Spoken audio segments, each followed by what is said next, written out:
Hello everyone and welcome to Cinderful Gaming.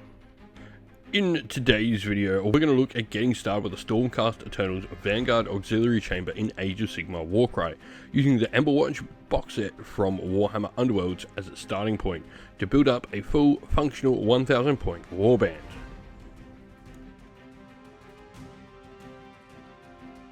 The Emberwatch is one of the many units of Sigmar's Vanguard chambers sent to regain control over the mines below the fallen Dawnbringer city of Emberwatch.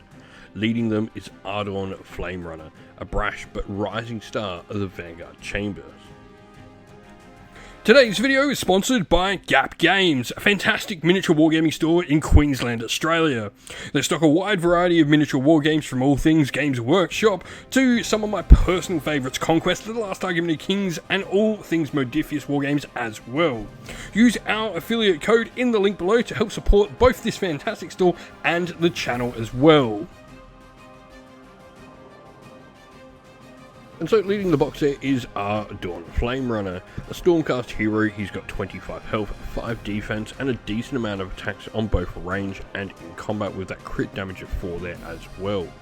Now, he does have some solid abilities to begin with for the Force. These are going to be ones that are sort of generic to most Stormcasts we have, and the first of these is Thunderous Departure. This is a reaction where when the model is actually taken down, it can do some damage before it is removed from the table. We then go into Righteous Aura, which is his generic hero ability, and this would be an ability any sort of hero for the Vanguard Chamber would get, and this allows you to bolster the toughness of nearby fighters, while Tireless Hunters is the Vanguard sort of generic thing that's across all models in the chamber. This gives you to add 3 inch to your next move, so this is actually better than a Rush. While Rush does add 1 point to each of your moves, this is 3 to just 1, so you're able to get more movement and then still use a different ability as well. So interesting sort of way you can play around with it. Now, he does have some other abilities as well, and the main one of these is the Raptors of Sigmar, a quad for your warband that can be used by all members of the Emberwatch. You pick a visible enemy fighter within an inch of this fighter, and you roll a d6 for each damage point allocated to the target. For each 3+, you allocate another damage point, and you get to add 1 to each roll as well if this is used by a hero, which of course Flamerunner is. Moving on, next we then have Yurik Velzaine, who is the, dedicated shooter of the Warband. You're still a Stormcast in combat, so you still have 3 attacks and strength 4 with crit damage 4 and base damage of 2, so you've still got some power in combat. You've also got strength 4 at range as well, and a 24-inch range on your ranged weapon, which is really nice. Quite a decent range for a Warcry fighter. Now, you've got 20 health, 5 health, you're still a Stormcast model, you're going to be defensively sound. But then you've got your own ability as well, specific to this model, and that is Quiver of Tricks. You get to pick one of the following effects, where you pick a visible enemy fighter within 12 inch, you subtract 1 from that fighter's move for the round, or pick an objective within 12 inch, and the first time this battle round an enemy fighter moves within 3 inch of that, you can allocate d3 damage points to them as a reaction. This is a pretty cool sort of ability. Now, the Quiver of Tricks, the second one, is you need to allocate d3 damage points as a reaction. Means you do still need to use a reaction as well to get that off. And it does cost a double. It's sort of interesting in how it does work, but having a fighter that's got such long range, you can get them into sort of a position on the battlefield that sets them up nicely and gives them good range and good visibility. They're going to be incredibly useful to pick off targets and just provide you with some board control as well, where your opponent can't move that fighter with the last couple of wounds near the points of the battlefield that you are picking with that Quiver of Tricks. And lastly, for fighters in the Warband, we then have Farasa Twice-Risen. 22 health, so slightly more. This is sort of our medium level fighter, and she is much more combat orientated.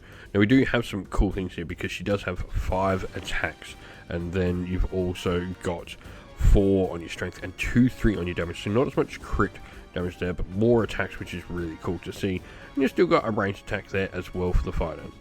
The big thing with Farasa is the ability we get, and that is your duty remains undone for us, where you pick a visible enemy fighter with the Emberwatch champion rune marks and that has been taken down, then roll a number of dice equal to the value of this ability.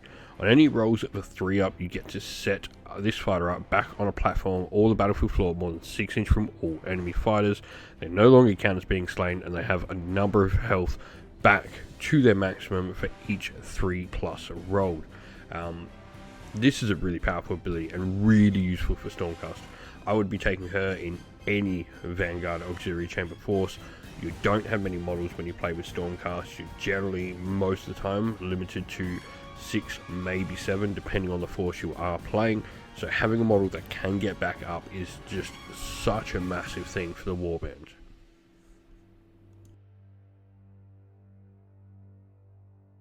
And so where to go next? For me, one of the best models has always been the Vanguard Raptor with Hurricane Crossbow for the Warband. This model has 3 attacks at range, strength 4 with 2/6 on its damage value. This thing can really just punch out damage at range. When it starts critting and starts spiking, it becomes an incredibly powerful piece that can swing games massively in your favour. Now you do have a special ability with these models as well, which is going to be really useful, and that is rapid fire. We simply just +2 to the attacks of your next missile attack action made, so it doesn't apply them to both of your missile actions, but it does mean, you know, you go from having 6 attacks to 8 attacks over the course of a turn, which really improves those chances of getting more crits. I mean, you're on average guaranteed 1 and a bit, so it really can make this fighter just do some significant damage on the table. Now next, joining them, we then have the Aether Wing. The Aether Wing actually comes inside the same box set as your Vanguard Raptor, so you're not having to grab too many more models here, just an additional kit to get both these pieces. But the Aether Wing is relatively fragile. Defense 2, 6 health, its attack's pretty much not worth mentioning. However, what's important here is the warning cry. This is a reaction for the fighter, where a fighter can make this reaction after an enemy fighter finishes a move visible to this fighter and within 6 inches of them. Until the end of the battle round, you can reroll 1 dice during attack actions made by friendly fighters to target that fighter. So this can be really important if you are trying to defend parts of the battlefield. It's very unlikely that your Aether Wing does survive. If your opponents don't have shooting to get rid of them and they're having to move up into them, they're just such a really useful piece. 115 points at the time of recording. They are relatively cheap for Stormcast Eternal models, so you do have that in your favour as well, that you can include multiple of them. Even just one of these in a warband can be an interesting way to sort of dictate how your opponent has to activate. Even if you're not going to get the buff, if your opponent's having to spend attacks and movement and figure out how to move around or kill this piece, it's going to be useful to you. And lastly, we have the Gryph-hound. Gryph-hounds are slightly tougher sort of bestial companions than our Aether Wings. You have 12 health, a defense of 4. You've actually got 4 attacks at strength 4 with 1/4 on the damage as well. They cost the same amount of points as an Aether Wing, so you're getting quite a bit more. You don't have, you know, maybe such a powerful ability of board control like Warning Cry, but you have your own special ability called Darting Attack, which is a triple use ability where they get to make a bonus attack and then a bonus disengage. This can be really important because obviously your Gryph-hound is pretty frail, but it does have a decent combat profile, so being able to go in, do your attack, freely disengage after making a bonus attack as well, so you could realistically with this fighter move in, attack, then you had a bonus attack and a bonus disengage as well for a triple. You can get 2 attacks, 2 moves in there. It's a nice way to get a little bit of extra movement in fighting to a warband that relatively will be quite slow.